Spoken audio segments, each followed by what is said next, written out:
نحمده ونصلي على رسوله الكريم أما بعد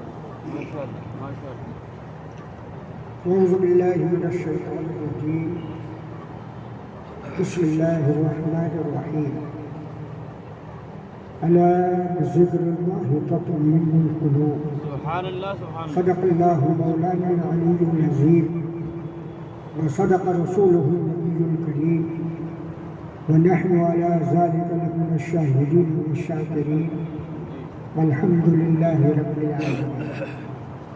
محترم حضرات و معزز سامعین کرام، یہ ہماری خوش نصیبی اور سعادت کی بات ہے کہ آج میں آپ حضرات کے سامنے روبرو ہوں اور کچھ دیر کے لیے فکر اسلامی اور تصوف روحانی کے تعلق سے کچھ پرانی یادوں کو اور کچھ قرآن اور حدیث کی روشنی میں کچھ نکات، جب تک کہ ہمارے معزز مہمان تشریف نہیں لا رہے ہیں، میں آپ کو سننے کی زحمت دوں گا. درود شریف پڑھ لیجیے بارگاہ رسالت میں. اللہم صلی علی سیدنا ومولانا محمد معدن الجود والکرم منبع العلم والحکم وعلی آلہ وصحابہ اجمعین. کل سے آج تک آپ حضرات، علماء کرام، مشائخ اعظام اور اس خانقاہ قادریہ کرمیہ اصغریہ کے تجلیات سے آپ سب لوگوں نے اپنے کو محظوظ اور مسرور کیا. سبحان اللہ. میں بھی محظوظ ہوا، آپ بھی محظوظ ہوئے اور تمام حاضرین اور سائرین بھی محظوظ ہوئے.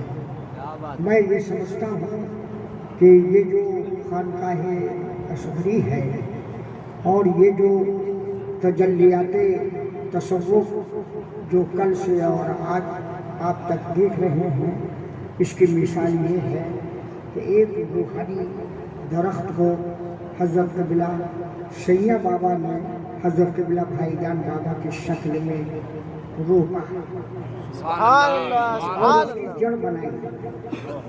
لیکن اس درخت کو توانا اور مضبوط اور اس قابل کہ یہ درخت آگے بڑھے اور پھلدار ہو جائے، اس کو مراد آباد کی سرزمین سے تعلق رکھنے والے اکرم العلماء شیخ المشائخ فخر الملت الدین حضرت علامہ مفتی شاہ محمد نذیر الاکرم صاحب نعیمی علیہ الرحمہ نے حضرت سیاں بابا کے لگائے ہوئے اس شجر اصغری کو تناور کیا اور مضبوط کیا. سبحان اللہ. پھر وہ درخت پھلتا رہا، آگے بڑھتا رہا، پھولتا رہا اور اس کے برگوبار نکلتے رہے، پتے ہرے ہوتے رہے، یہاں تک کہ وہ درخت اس قابل ہوا کہ وہ پھل لے. تو اب وہ درخت جس کو حضرت قبلہ سیاں بابا نے لگایا تھا اور حضرت قبلہ فخر ملت نے تناور کیا تھا، اب وہ درخت پھلدار ہو گیا، سایہ دار ہو گیا.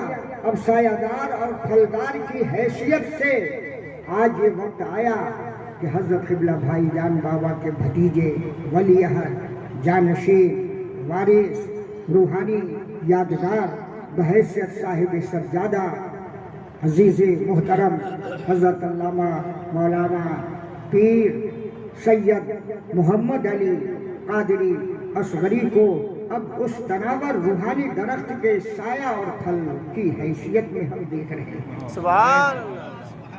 اور ظاہر ہے کہ جس چیز کی تربیت میں، جس چیز کی نکھار میں جتنا زیادہ ٹائم لگتا ہے، اتنی ہی وہ چیز قیمتی ہوتی ہے.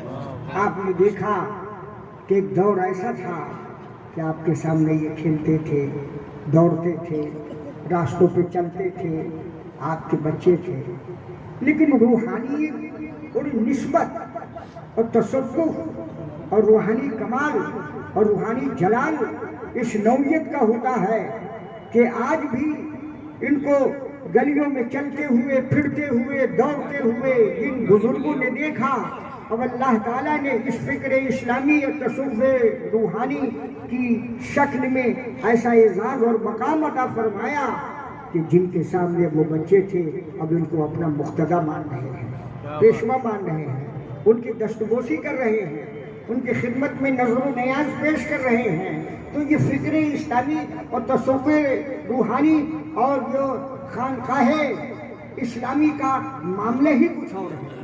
محترم حضرات، حضرت قبلہ بھائی جان بابا کے تعلق سے میں یہ سمجھتا ہوں کہ گجرات اور راجستھان کے مسلمانوں کو کچھ بتانے کی ضرورت نہیں ہے، کچھ سمجھانے کی ضرورت نہیں ہے۔ انہوں نے پوری زندگی اسلام کی خدمت میں، سنیت کی خدمت میں، پنجتن پاک کی محبت میں، خلفائے راشدین کی عقیدت میں، اولیاء کرام کی عظمت کے بیان کرنے میں انہوں نے اپنی پوری زندگی صرف کر دی، اپنی زندگی کو فنا کر دیا۔ اور حقیقت یہ ہے کہ جو ذات اسلام کے لیے، سنیت کے لیے، محبت کے لیے، عقیدت کے لیے اپنے کو فنا کر دیتا ہے تو دنیا کی نظر میں تو وہ فنا ہو جاتا ہے، لیکن اللہ اور اس کے رسول کے نزدیک اس کو بقا کی منزل مل جاتی ہے، اور ایسی بقا کی منزل مل جاتی ہے کہ زندگی میں بھی وہ دل کے اوپر حکومت کرتا ہے، اور دنیا سے جانے کے بعد جب اپنے قبر اندر میں آرام فرما ہوتے ہیں تو اس وقت بھی وہ انسانوں کے دلوں کے اوپر حکومت کرتا ہوا نظر۔ سبحان اللہ۔ یہی شان حضرت قبلہ بھائی جان بابا کی ہے، یہی شان حضرت قبلہ بھائی جان بابا کے خانوادے کی ہے، ان کے سلسلے کی ہے، اور ان کے بزرگوں کی ہے، ان کے اسلاف کی ہے، ان کے مشائخ کی ہے۔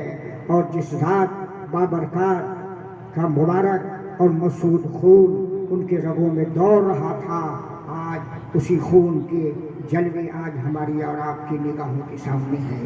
محترم حضرات، اسلام میں عقیدت کی بڑی اہمیت ہے، عظمت تو اپنی جگہ مسلم ہے، لیکن ہمیں فیض اس وقت ملے گا جب ہم اپنے کو عقیدت کا پیکر بنائیں۔ آپ صحابہ کرام کی زندگی کا مطالعہ کیجئے، اہل بیت اطہار کی زندگی کا مطالعہ کیجئے، اولیاء کرام کی زندگی کا مطالعہ کیجئے، مشائخ اعظام کی زندگی کا مطالعہ کیجئے، تو آپ یہ دیکھیں گے کہ ہر قدم پر انہوں نے اپنے پیشوا اور اپنے مربی، اپنے بزرگ، اپنے آقا، اپنے مولا، اپنے رسول، اہل بیت اطہار، صحابہ اعظام، حضرت سیدنا غوث الاعظم شیخ عبد القادر جیلانی، حضرت سیدنا خواجہ غریب نواز، حضرت سیدنا شیخ سید کبیر رفاعی، اور جتنے بھی اولیاء کرام دنیا میں تشریف لائے، ان کی بارگاہ میں جس نے جیسی جتنی عقیدت کا مظاہرہ کیا، اس بارگاہ سے اللہ تبارک و تعالیٰ نے ان کو ایسا ہی صلہ عطا فرمایا۔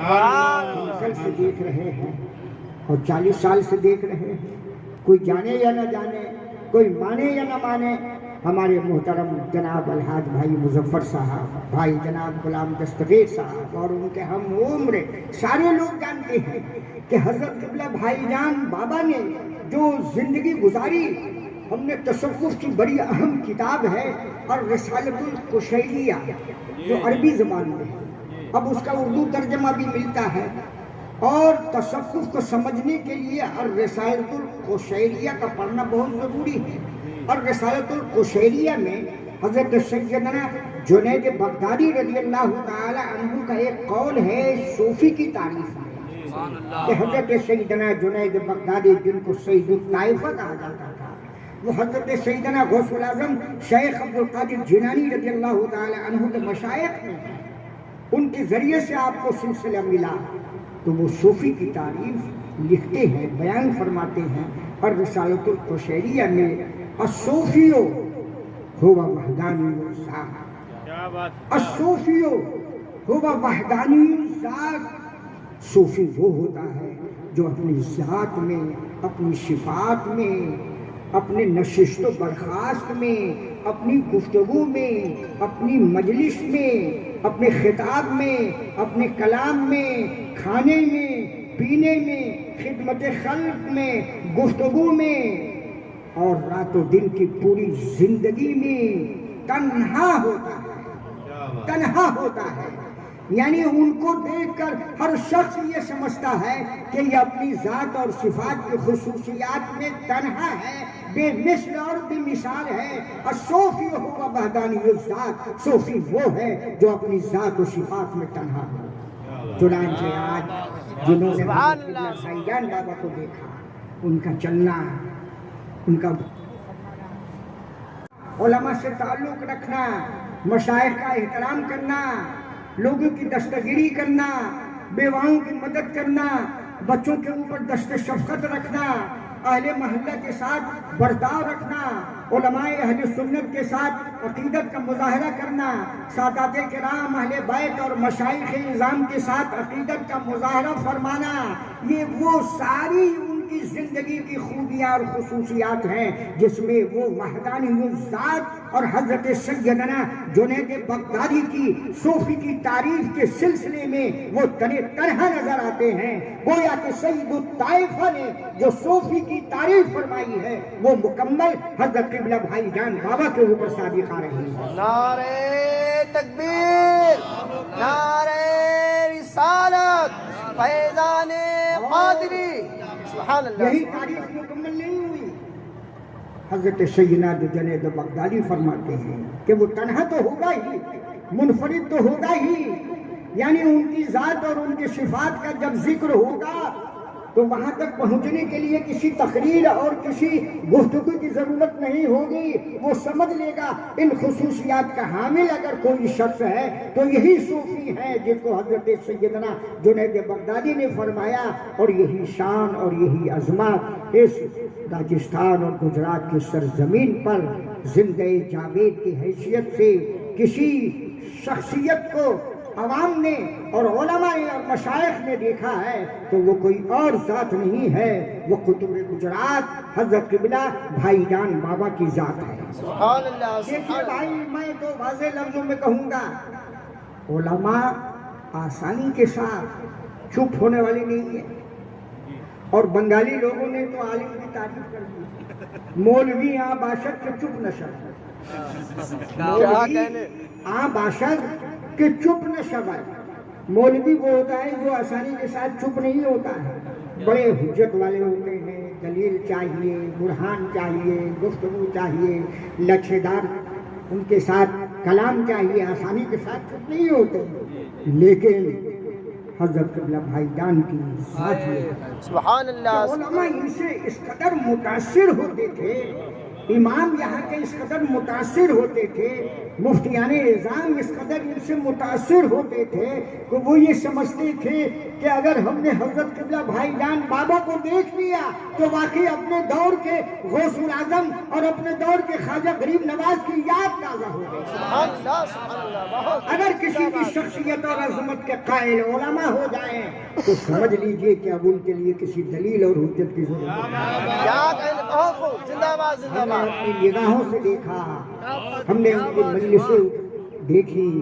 جب اس طرف سے علماء اور مشائخ گزرتے تھے تو ہمارے حاجی صاحب جانتے ہیں کہ بڑے بڑے عالم، بڑے بڑے مفتی، بڑے بڑے شیخ الحدیث پالنپور اسٹیشن پر اترتے اور ڈیسا کے سرزمین خانقاہ اصغریہ میں آتے اور بھائی جان سے ملاقات فرماتے. اور بھائی جان ایسی ضیافت اور خاطر تواضع اور ان کی دلجوئی اور دلگیری فرماتے کہ وہ علماء اور وہ مشائخ جن کی شان یہ ہے کہ نظام کائنات ان علماء اور مشائخ کی وجہ سے چلتے ہیں، وہ بھی اس دور کے علماء اور مشائخ ان کی بارگاہ میں آتے تو خراجِ عقیدت و محبت پیش کرتے ہیں. سبحان اللہ. سبحان اللہ. میں نے تو بڑے بڑے عالم، بڑے بڑے شاعر، بڑے بڑے مفتی کو دیکھا کہ وہ اپنے نازک ہونٹوں سے اس نازک لفظ کو جب ادا کرتے تھے تو ایسا لگتا تھا کہ بھائی جان بابا کے تعلق سے ان کی زبان حق ترجمان سے گلاب کے پھول کی پنکھڑیاں اور کیا پیار اور محبت سے کہتے تھے قبلہ بھائی جان، قبلہ بھائی جان، قبلہ بھائی جان، سبحان اللہ. قبلہ بھائی جان. اب ہم اور آپ اس لفظ کو اور آگے بڑھاتے ہوئے کہتے ہیں حضرت بھائی جان بابا. ورنہ علماء کیا کہتے تھے؟ قبلہ بھائی جان. اور جب بھائی جان کہتے تھے تو اس میں ایک شیرینی ٹپکتی تھی، ایک مٹھاس ٹپکتی تھی، ایک محبت کا مظاہرہ ہوتا تھا، ایک عقیدت کا ظہور ہوتا تھا. اور سننے کے بعد ایسا لگتا تھا کہ عقیدت و محبت کے سائے میں سائل اپنی بات کر رہے ہیں اور حضرت قبلہ بھائی جان بابا اسے سنتے ہیں. محترم حضرات، مہمانوں کو اچھا کھلانا، مہمانوں کی خدمت کرنا، نظر و نیاز پیش کرنا، یہ تو جاری ہے اور انشاءاللہ صبح قیامت تک جاری ہے. لیکن ہم نے دیکھا کہ عرس میں جو ان کے مریدین، متوسلین، زائرین آ رہے ہیں، سب کے کھانے کا، پینے کا، بیٹھنے کا، سونے کا اس خانقاہ قادریہ چشتیہ میں انتظام ہوتا. لیکن آپ لوگ اس کے اب بھی گواہ ہیں کہ جب تمام مہمان سو جاتے، آرام کرنے لگتے، تو حضرت قبلہ بھائی جان بابا اپنی پوری خانقاہ کا ایک راؤنڈ لیتے اور یہ دیکھتے تھے کہ ہماری کس مہمان کے پاس تکیہ ہے یا نہیں، بستر ہے یا نہیں، ان کے آرام کے لیے سہولت ہے یا نہیں. جب مکمل طور پر وہ مطمئن ہو جاتے تھے تب وہ مختصر آرام کے لیے اپنے کمرے میں جاتے تھے. یہ خدمت خلق کا وہ درجہ اعظم ہے جس کا تعلق صرف اور صرف عقائد دو عالم احمد مصطفیٰ محمد مصطفیٰ صلی اللہ علیہ وسلم سے ملتا ہے. سرکاری دو عالم صلی اللہ علیہ وسلم کے پاس جب مہمان آتے تو آپ اپنے دست اقدس سے ان کی خاطر تواضع کا انتظام فرماتے. اور ایک موقع تو ایسا آیا کہ ایک ایسا مہمان آیا کہ جو اپنی کسی علالت کی وجہ سے یا کسی وجہ سے بستر پر پخانہ کر دیا تو اللہ اکبر، وہ ہمارے آقا و مولا احمد مصطفیٰ محمد مصطفیٰ صلی اللہ علیہ وسلم آپ نے خود اپنے دست مبارک سے اس کی پاکیزگی اور طہارت کا انتظام کیا. یہی وہ خدمت خلق ہے جو انسان کو معراج معرفت تک پہنچاتی ہے. اور اس معاملے میں اگر اس دور میں کسی ذات کو ہم نے تنہا اور منفرد اور بے مثل و بے مثال پایا ہے تو وہ حضرت قبلہ بھائی جان